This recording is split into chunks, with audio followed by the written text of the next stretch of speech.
I'm here in Beijing at the home of EVOKE Motorcycles.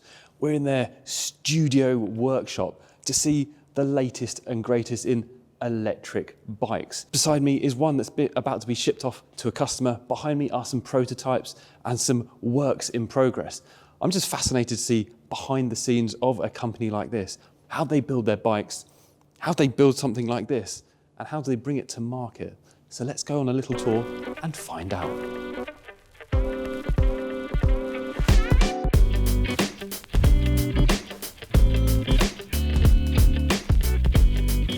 Surrounding me here are the bikes from EVOKE, and this is their production one. This is called the Urban Classic.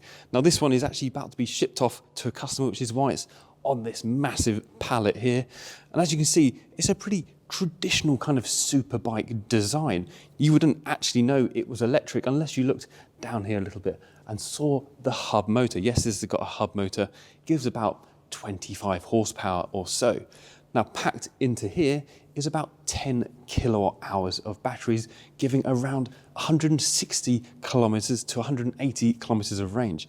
Now that's quite a lot. I remember seeing the Harley Davidson Livewire just a few years ago, which only had about 100 kilometers of range. And we're already 2 or 3 years later, and we're getting almost 200 kilometers range from a bike. It's fascinating how this relatively small company has built these really amazing super bikes, and it makes me really want to buy one.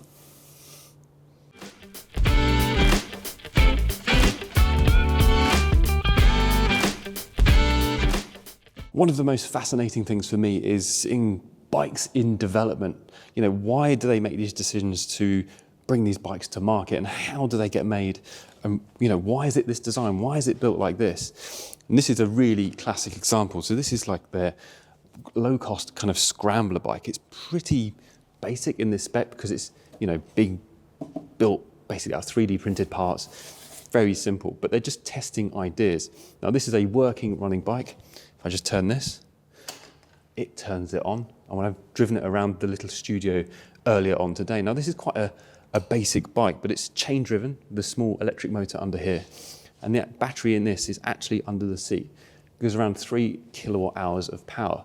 So this is, you know, a low cost bike for markets such as Africa, where they need a lot of low cost transportation options. Now this is fine. This will be, you know, reasonably cheap, but it's basics. It's what people want from a bike. There isn't any frippery. There isn't any things that you don't really need. And you know what? It's built to a purpose. You know, and so talking to the guys here, Sebastian, Nathan, and they're saying, you know, things like this, you know, you just build it, develop it, 3D print it, change it, get a new part, change it. And that's how they've developed the production bikes over here. And so it's really interesting to see, you know, halfway through this process of development, you know, do we like these handlebars? Are they fit for purpose? Do they work? Do they function in harsh environments? Really, really interesting bike.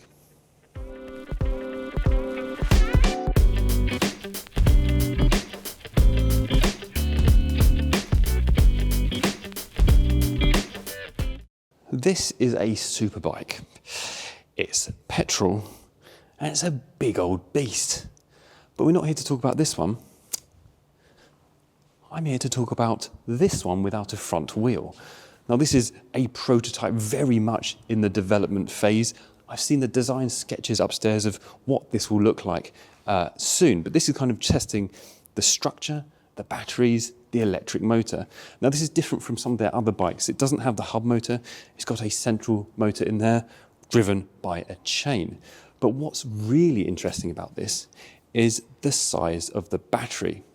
Now this is going to have a 30 kilowatt hour battery in an electric bike. Now that's significant because that'll give around about 600 kilometers of range. So that really is a kind of a game changer for electric motorbikes, whereas before sometimes people were complaining they're hobbled by range. It's the same argument with electric cars. Oh, I don't have enough range, I need more range. This, with 600 kilometers of range, is more than enough. This will have the fast charging, and it's a relatively small battery, so you'll be able to charge it really quickly. Now it's obviously quite a girthy beast, but if this gets people away from these bikes onto these bikes, that's even better. But what the guys from EVOKE were telling me was that, you know, these electric bikes can complement petrol bikes. It doesn't all have to be one or the other. You know, you can use this one for maybe weekend rides, and you can use this one for your commutes or a ride, you know, to the beach or something. You know, you don't have to ditch one for the other.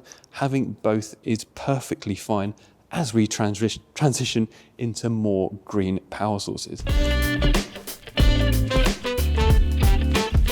So for me, this might actually be the most interesting part, because this is the cells and the battery packs. This is where they develop them themselves here. So, you know, battery electric cars, they have these big cells, big units. It's a pretty tried and tested process. But with bikes, it's very much more of an unknown. So that's why the guys at EVOKE are doing their own thing, developing their own packs with their own connections, and they're bringing it all in-house. Of course, the cells are from somewhere else. They can't build their own cells yet, but the packs themselves, they're building them here. And this is where they do the testing, and this is before they go out to customers. So this is how they can get a 30 kilowatt hour battery into an electric bike and give it up to 600 kilometers of range. But look at that, a shelf full of battery packs. Nothing more exciting than that. Now, you remember that concept bike that we saw downstairs, that prototype that they're working on? Well, the design model is here. We can have a little sit on it and a closer look at what this big beast is going to be like. It's called the 6061. That's named after the aluminium that's in the manufacture of this bike. And as you can see, it's quite a good looking bike. So here it is. This is the 6061 by EVOKE Motorcycles. And as you can see, it's a really quite good looking bike. Now, downstairs is where they're developing the tech, so the batteries, the motor, how it's going to work. Here is where they're developing the design. There's lots of ideations on the wall over here of how it's going to look like. And I can tell you, it looks fantastic. Here they're working things out like the body cowling, how that's going to look, the handlebars, the seat. So it's not quite perfect, but I can sit on it. So let's sit on the bike. See what I mean? Try not to break it, Elliot. I can see myself cruising down the street quite happily in this. I mean, 600k on this is nuts. But Seb, the guy behind EVOKE, was just telling me about how the level of detail they go into to develop things like this. So rather than just banging on these components and saying, right, it's a good enough job, they're looking at kind of the angles of the metalwork that's involved in the handlebars. So it just looks a bit better. And it's that level of detail which I think customers really like when the bike comes out into production. Wow, I should probably go and get my motorcycle license, so when this comes out, I can actually ride it. How do you think I look? Probably like Mr. Bean. I think getting a warts and all behind the scenes view of how a bike is prototyped and eventually made is absolutely fascinating. So big thanks to EVOKE, Sebastian and Nathan for showing me around today and showing me your wonderful electric bikes. Next step, time to get my license.